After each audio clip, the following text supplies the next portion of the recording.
Are you getting ready to take the Praxis Elementary Education Reading and Language Arts exam? That is test code 7812. If that is a test that you need to pass, then good news. My name is Mary, and I'm a certified English teacher and test prep expert with Study.com, and I'm here to help you prepare for your exam. This video is going to focus on the subtopic of foundational literacy skills from the Praxis Elementary Education exam. We're going to walk through a few questions and then review. Let's get started. Let's look at the first question together. During a classroom reading activity, a student encounters the word environmental in a passage about conservation efforts. The student successfully breaks down and pronounces the word correctly. This demonstrates the student's proficiency in using which of the following strategies?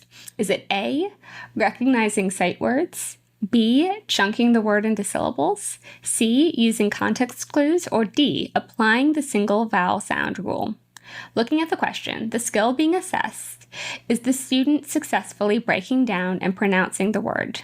Since the child is breaking down and decoding the word, we can eliminate options A and C. A is incorrect, because identifying sight words involves knowing words by sight from having memorized them as whole units, and thus would not involve breaking the word down or decoding it. C is also not correct because using context clues involves deriving the meaning or pronunciation of a word based on the surrounding text. While context clues can aid in understanding the word's meaning, they do not assist in pronouncing multisyllabic words. B and D both reference syllables, which are helpful for decoding words. But D is not correct because the single vowel sound rule would not be helpful in this case. The single vowel sound rule is a strategy used for determining vowel sounds in words, but environmental requires breaking into syllables rather than applying a rule about vowel sounds for accurate pronunciation. That leaves B as the correct answer, chunking the words into syllables. It helps students read longer and more complex words by focusing on smaller segments of the word at a time. Therefore, the correct answer is chunking the word into syllables, as it best describes the strategy used by the student to accurately read the multisyllabic word environmental. Okay, moving on to problem 2.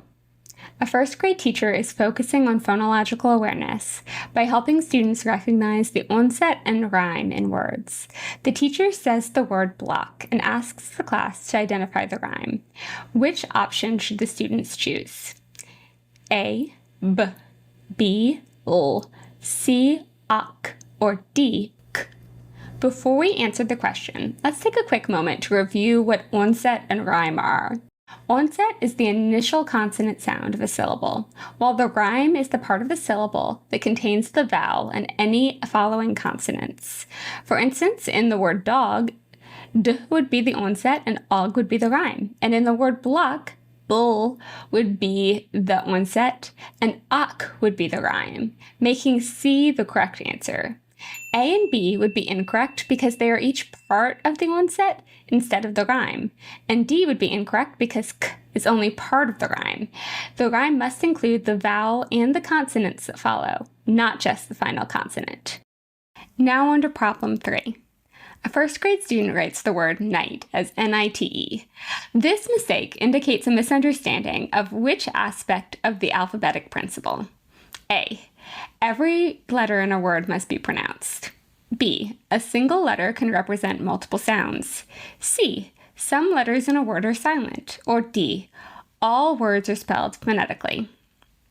The alphabetic principle involves understanding that letters and combination of letters are symbols used to represent the sounds of spoken language. When a student spells night as N-I-T-E, they are demonstrating a lack of understanding that some letters can be present in a word, but not pronounced. In this case, the K and the GH in night. This mistake shows that the student does not recognize that some letters can be silent, and that their presence in a word does not always contribute to its phonetic pronunciation. A is incorrect because the issue is not about pronouncing every letter, but understanding that some letters can be silent. B is also incorrect because this choice does not address the concept of silent letters, which is the main issue at play here. D is also incorrect, because while phonetic spelling is a relevant concept, the key misunderstanding here is about silent letters, not the general principle of phonetic spelling. That leaves C. Some letters and words are silent. The student's spelling of night as NITE indicates that they haven't grasped the concept that some letters can be silent and do not contribute to the word's phonetic sound. On to question 4.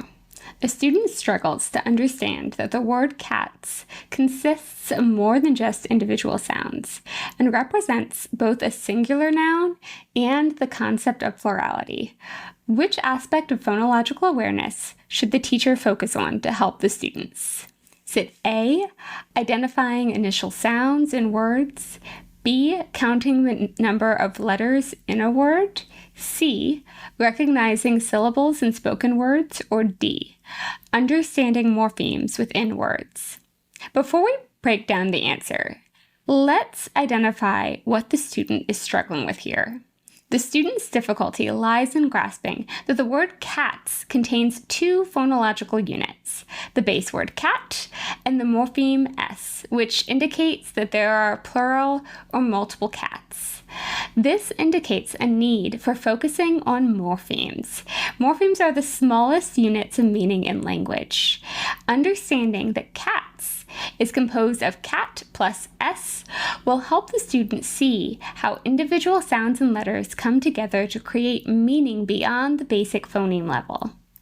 A, identifying the initial sounds in words, is incorrect because it doesn't address the student's misunderstanding of how meaning changes with the addition of morphemes, and specifically the morpheme s at the end of cats. B, counting the number of letters in the words, is also incorrect because this focuses on visual recognition rather than understanding the units of meaning within the word.